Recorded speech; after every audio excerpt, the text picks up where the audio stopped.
speaker for today.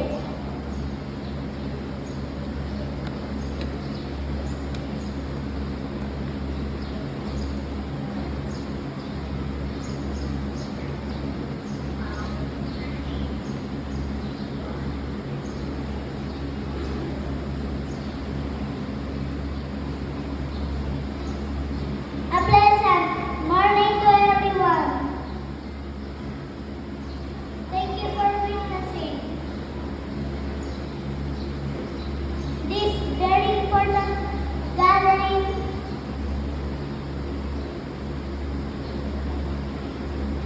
I am honored to introduce to you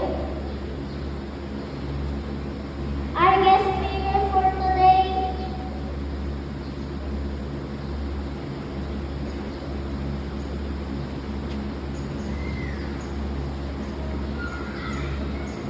She used to be here at our beloved school.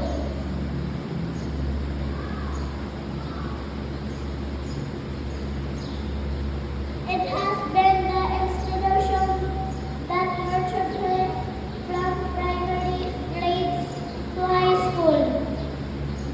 She received the CAT Leadership Award in 2010. There was no senior high school back then.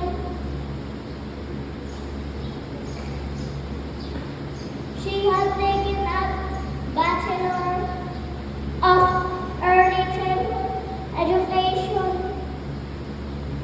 major in Early Childhood Education at the Philippine Normal University, Manila in 2014.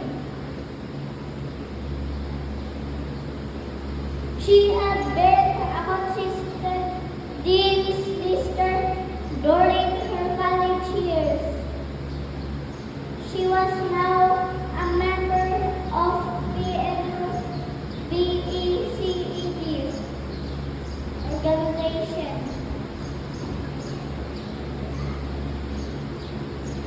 Our speaker loves to be called Teacher Chris, having born on December 25. What a lovely name and birthday. She was raised in a family that serves the Lord. Now she is a devoted choir member and shares the voluntary work of a technical assistant.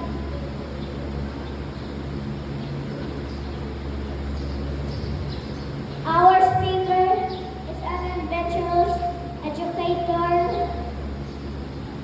She worked abroad to discover and experience the best practices in early childhood education.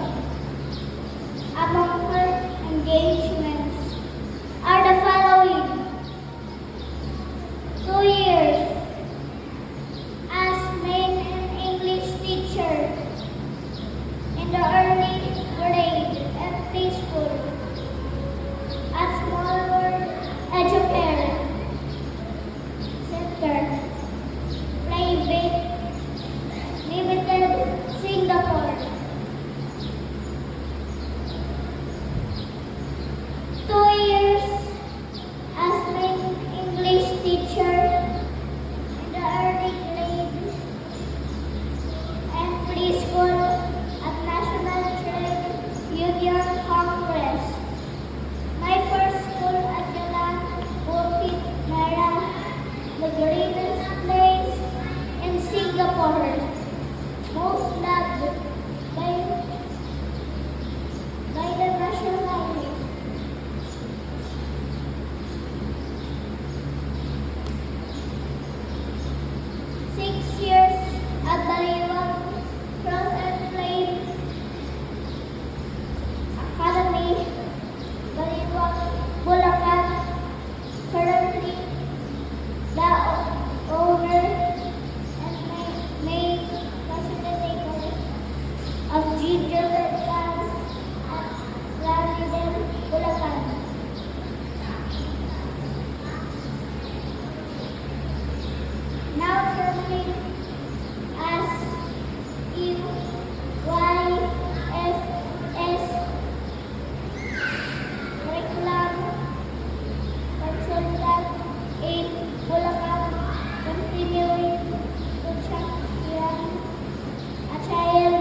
Thank you for the warm welcome. Thank you, Leah, for introducing Teacher Chris. Well, siguro narinig niyo po, si Teacher Chris daw ay nag-serve ng 6 years sa Bulacan. Pero ino-correct ko lang po, I was in Singapore for 8.5 years. And I am an alumna of this wonderful Bulacan Ecumenical School. I am batch 2010. And if baka po mas bata pa yung mga parents sa akin ngayon, pero good morning everyone! I am Teacher Chris! Thank you! That was a warm welcome. So bakit nga po ba nandito si Teacher Chris? Matagal na siya graduate sa school na to. Pero yun, kidding aside, good morning everyone to our dear parents, to our dear guardians, our teachers, our faculty and staff, and this community. Good morning, Ma'am Diaz. Good morning, Tito Boy Anyag, and our chaplain. Good morning po. Good morning din po sa parents ko na supportive hanggang ngayon. Ayan. And to our wonderful kindergarten or CASA 2 graduates today, Yellow Hannah and Blue Ezekiel.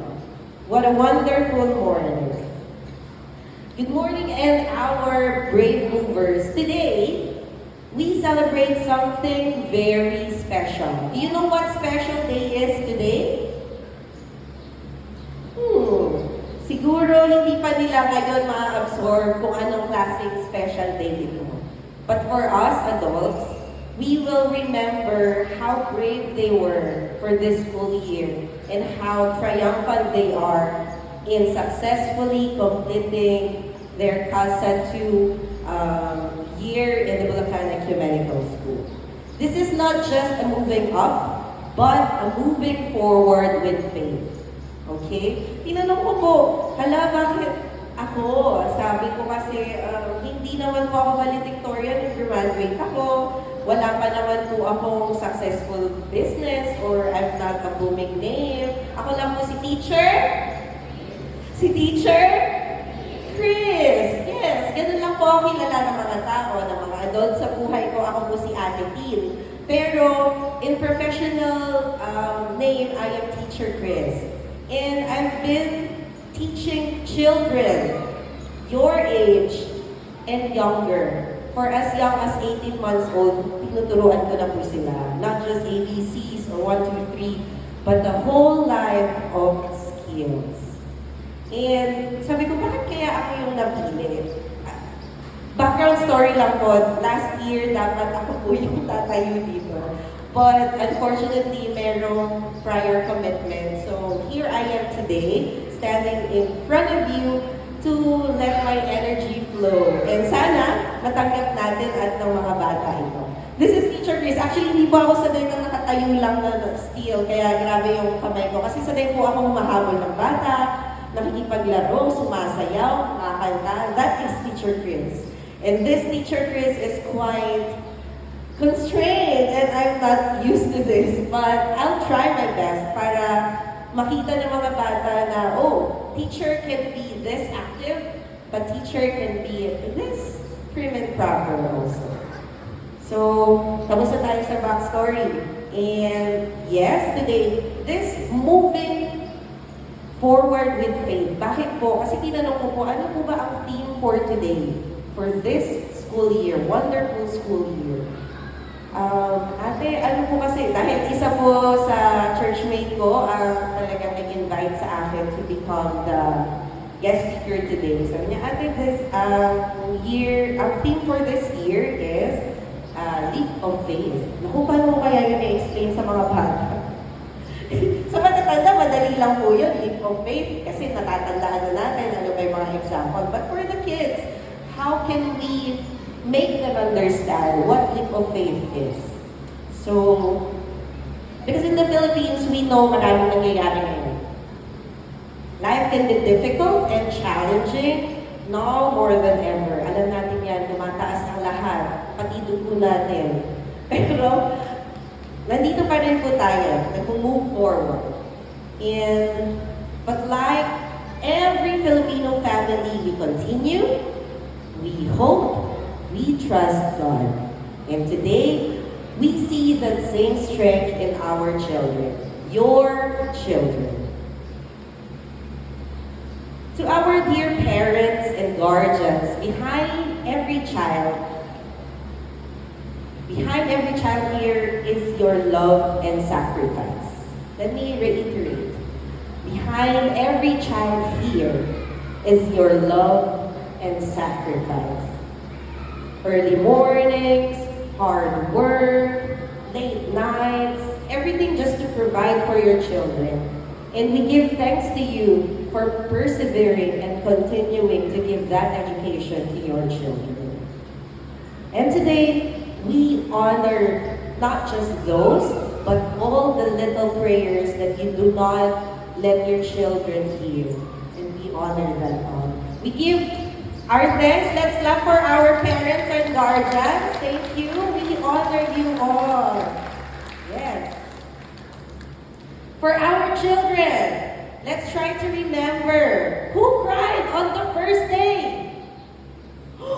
Wala nang nag-cry nung first day ng school? Si teacher daw po ang nag-cry nung first day. Narinig ko sa likod, naku, ang brave naman pala ng mga bata. Wala pong umiyak ng first day? Promise? Oh, wow, that's great. Who felt shy? Wow, walang shy type dito. Lahat ay very extroverted. That's good. Okay. But even if you keep it a secret, maybe you felt shy or you did cry just a little. But look at you now. Look at you now. If you learn how to share, clap once. Who here learned to share? Clap once. Okay. If you learn letters and numbers, clap twice. If you learn to pray, clap thrice. Wow! And if you had fun and made friends, continue clapping. Wow! Nag-enjoy naman po ba? Pwede na po bang tapusin doon? Nag-enjoy naman pala. Alam niyo po, parents, isa sa pinakamagandang bahagi ng pag-aaral, lalo na sa early years ng education, is when your children learn how to have fun and make friends. Sa totoo lang po, yung mga kinder classmates ko hanggang ngayon, nagkikita-kita pa rin kami. Ganun po yung bond namin. At dito rin kami sa best, nag-elementary, nag-high school, lahat po sila friends ko pa rin, nakaka-bonding ko pa rin sila. At yung nabubuong bond po na yon with our kids, this young age, they shape who they will become when they grow up. And thank you dahil dinadala niyo yung mga anak niyo sa institusyon na hindi lamang academic ang hinuhubog, kung hindi ang buong pagkatao. Ayan. And children, because you clap a lot, you didn't just learn, you grew. Okay. Can I share a Bible story? Yes, parang ayaw naman nila. Do you read Bible? Yes, I can see some nodding heads. Okay, this Bible story is about Peter and the boat. Do you see this? A paper boat. Do you know how to make this? Yes, I hear a loud voice. Okay, we'll see if you really know how. But wait, this story is about Peter and the boat from Matthew 14, 29 to 31. And it goes like this. In the Bible, Jesus' friends were in a boat during a storm. Paano po ba kapag may storm? Kalmado po ba yung boat? Or nagsisway? Or ganun tayo? Yan, di ba? Kapag may storm ba, ganun-ganun lang yung boat? Hindi po. Ang boat ay pwedeng mag-sink. Tama! Diba? Kapag may storm, pwedeng mag-sink ang boat. Pero, sabi dun sa Bible, diba? The waves were big, The wind was strong. Then they saw Jesus walking on. Saan kaya naglalakad si Jesus? Water! Very good! They saw Jesus walking on water, and Peter said, Lord, if it's you, tell me to come. And Jesus said, come. Jesus said, come.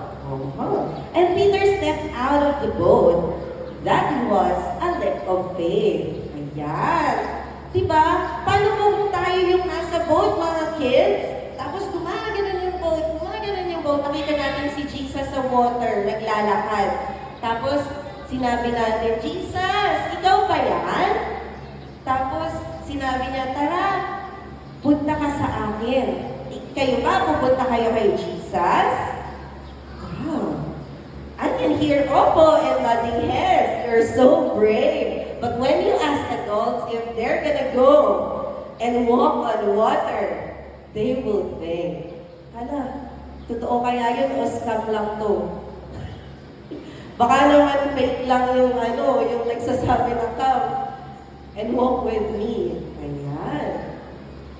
That was a leap of faith. Even when he got scared, you know how scary it is when you are riding a boat in a storm. Peter was very scared. Can you show me a scared face? You look happy when you're scared. Wow. Can you show me a very, very scared face? Oh, that's how scary face looks like. A scared face looks like. Jesus was there to hold him. Yun daw po ang leap of faith kapag naniniwala tayo na nandun si Jesus. So, now, children, you will make your own boat of faith. Pwede po ba tayong tulungan nila teachers? Meron po tayo blue and yellow papers. Ayan. Sino po yung marunong gumawa ng boat? Uy! 4 hands. 5 hands. Okay. Teachers will help you. Sobrang dali lang po nito. Ang una natin gagawin, pag nakuha po natin yung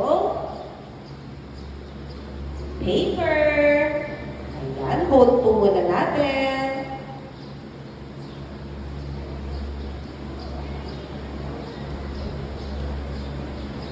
You'll get 1 blue or 1 yellow paper. So, do you see the white one?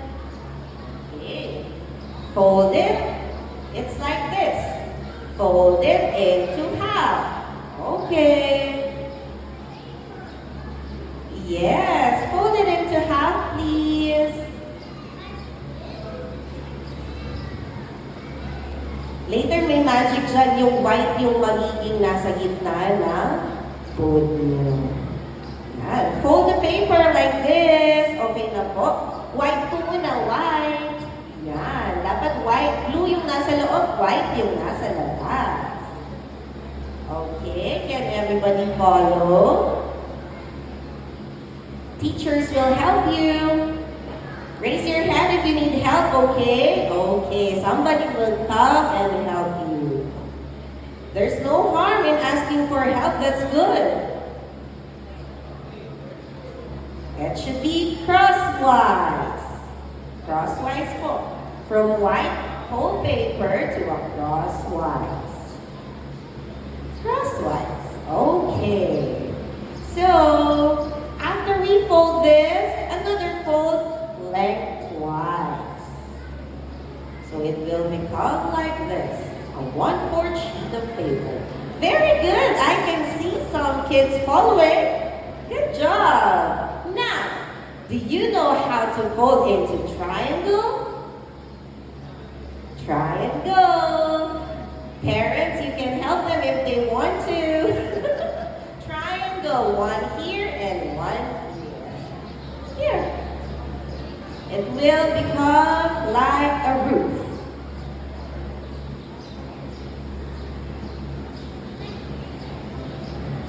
It's okay, we can take our time.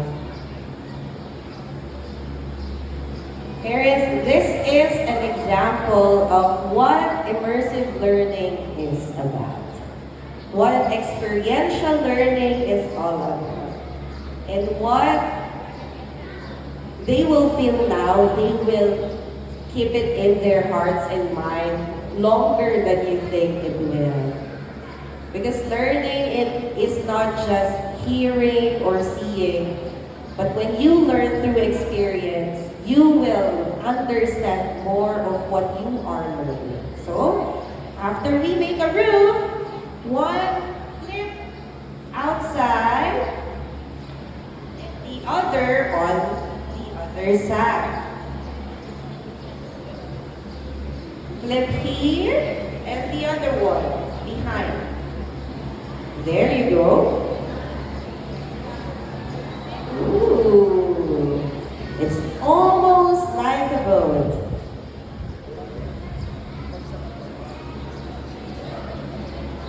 Yes, and you can tuck your paper here. Tuck your paper like that so we don't see any paper flipping out. You can tuck it in. Smaller triangles. Okay. Now it looks like a hat, right? Now we're going to slowly open it. Slowly, don't rip the paper off. Slowly open it and make it into a diamond. A diamond. Open, slowly open. Slowly open. Yeah, I can see a diamond. Very good. Slowly open. From the hat, you turn it into a diamond. Open. Like this. Okay. We're almost there. Dito niyo po malalaman kung marunong pong makinig ang inyong mga anak at mag-follow ng instructions. Alam niyo po na isa sa pinaka-skills na kailangan para maging productive adult ay marunong makinig at sumunod. Ayan. Next po. Flip up again. Fold it up like this. Both sides to become a triangle. Yes. Diba? From diamond, we'll flip it like this and the other side para maging triangle. We're almost done. And we'll see if bata pa lang po sila, sobrang frustrated na sila at ayaw humingi ng tulong, i-encourage po natin sila to ask for help. Dahil kapag tumatanda na at hindi na sila humihingi ng tulong, ibig sabihin po nun, hindi sila nagtitiwala sa atin. We should be thankful and grateful if in small things, they ask for our help. Because when they grow up, they will become adults who acknowledge their weakness and ask for help. Okay? And last two steps. Are you ready? A little bit, open a little bit, and fold it into a smaller diamond. We're almost done. Uy, nakakita na ako na. Dahan-dahan. Open na natin. Now we have a boat. Very good. Now you have your keepsake of your graduation today because let's clap for our children. Thank you, teachers.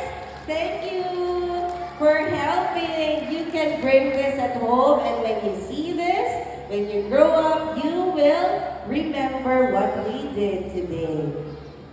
Yes, that's so great.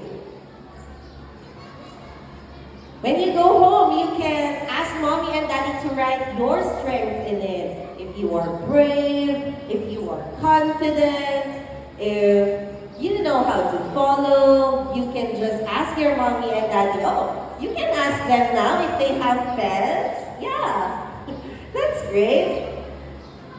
Yeah. Yeah, of course, yan yung pinaka-fulfilling na pagkakataon na pag may ginawa ang inyong anak sa inyong unang ipapakita. Diba? Ang sarap sa feeling na, wow, I did something, mommy. I did something, daddy. And I'm really proud of it and I want to show you this. Yan. Diba? You can see on their faces na, gawa ko po ito. Yan. Savor the moment. Diba? And when they grow up, you have something to look back. That, wow, mommy, daddy, I did this during our graduation. Yan.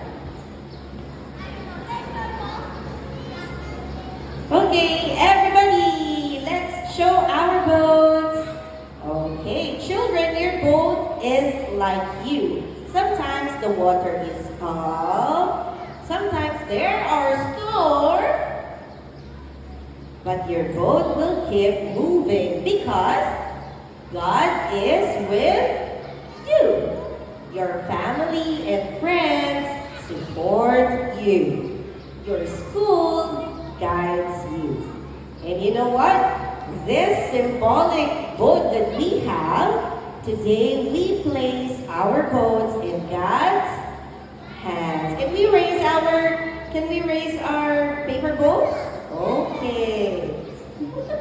Sobrang excited na sila maglaro. At least we made them happy and, alam natin na nag-enjoy sila today.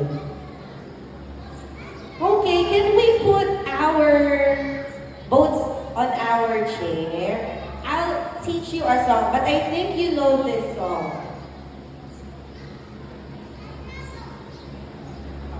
Do you know the song, I've Got Peace Like a River? Oh no! Baka masyado na matanda si Teacher Chris. Okay, let me teach you that song. It goes like this. I've got peace like a river. I've got peace like a river. I've got peace like a river in my soul. I've got peace like a river, I've got peace like a river, I've got peace like a river in my soul. Let's sing it with other. I will just teach you the song. Siguro kasi masyado na matanda yung song sa inyo. But maybe your parents know. If you know, please join me. I've got peace like a river, I've got peace like a river, I've got peace like a river in my soul. I've got joy like a fountain, I've got joy like a fountain, I've got joy like a fountain in my soul. I've got love like an ocean, I've got love like an ocean, I've got love like an ocean in my soul. Okay.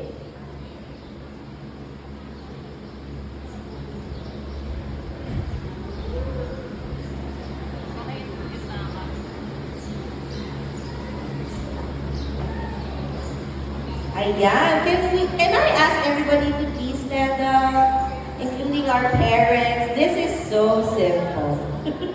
Pasensya na po si Teacher Chris ay isang singing teacher talaga. Kaya hindi ko po kaya lang nagsasalita lang. Okay, it goes like this.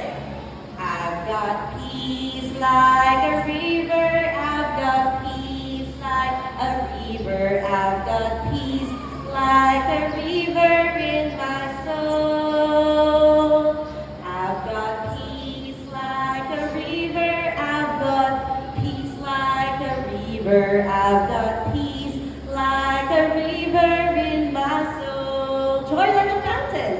I've got joy like a fountain. I've got joy like a fountain. I've got joy like a fountain in my soul. One more time. I've got joy like a fountain. I've got joy like a fountain. I've got joy like a fountain in my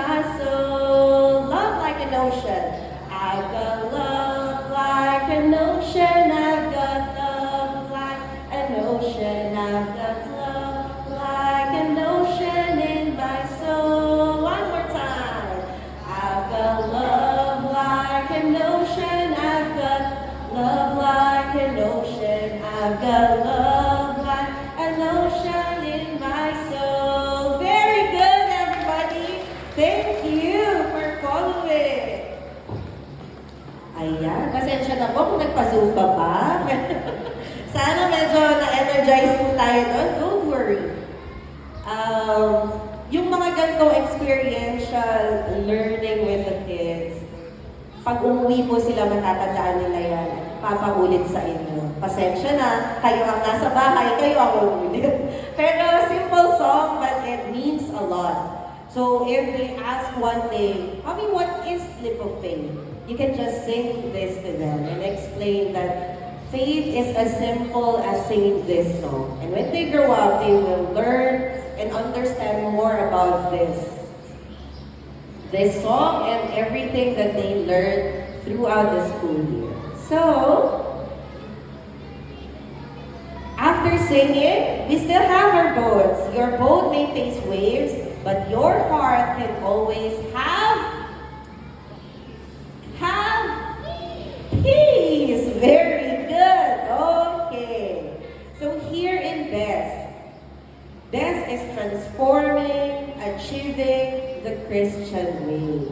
And in kindergarten or our Casa 2 kids, the children experience fun, feel excitement, and learn. So now, before we end this, kids, can you please stand up and we will pray. Our parents and guardians, please lay your hands to your kids. Okay. Children, let's talk to God, and this is how we do it, right? We put our hands together, we bow our heads, we close our eyes, and we pray to God. Please repeat after Teacher Chris. Dear God, thank you for our school. Thank you for our teachers. Thank you for our families and friends. Thank you for helping us learn. Thank you for helping us grow. Thank you for loving us every day. When we feel scared, help us be brave. When we try new things, help us trust you. As we move up and learn more, guide our steps. Protect our hearts and help us take a leap of faith. We offer everything to you. We love you and we trust you. Bless our boats, our dreams, our families, and our country, the Philippines. In Jesus' mighty name, we pray. Amen. Thank you for praying over your children. You may now be seated, children. Raising children is a shared mission. Families, teachers, and community, together we shape their future. And by raising children in faith, we are building a better tomorrow for our country and the whole world.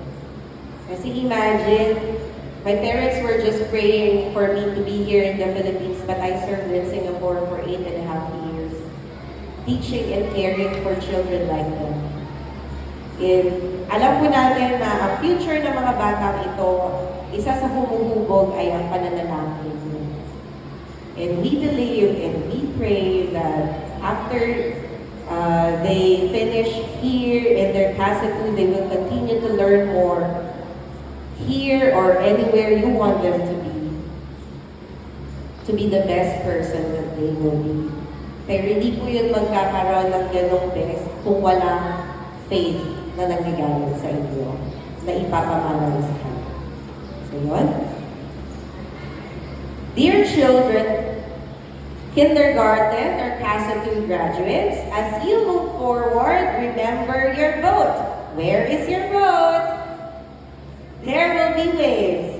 There will be new challenges, but do not be afraid because you are brave, you are loved, and God is with you. So when the time comes, take your step, trust God, take your leap of faith.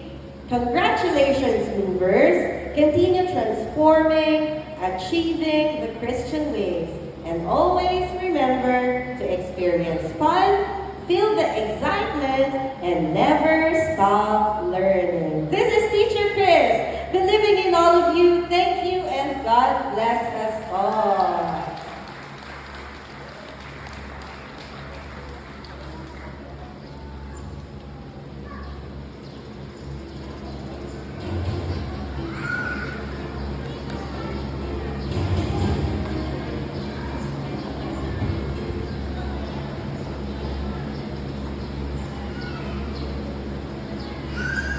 Thank you, Teacher Chris, for inspiring the little ones and challenging our parents and families with your faith-deepening message. May we invite Mr. Pacifico B. Anyat and Ms. Yolanda P. Diaz to do the awarding of certificates to our guest speakers.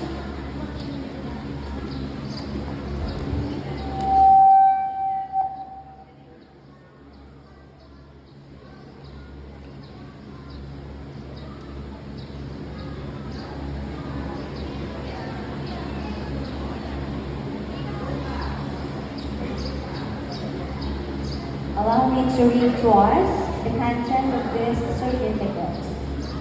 Bulacan Ecumenical School awards this plaque of appreciation to Miss Christiana May C.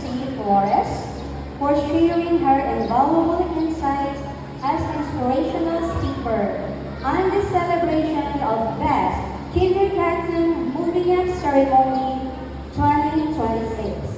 Given the 17th of April 2026 at Best Patrio, Liang City of Malolos, Bulacan.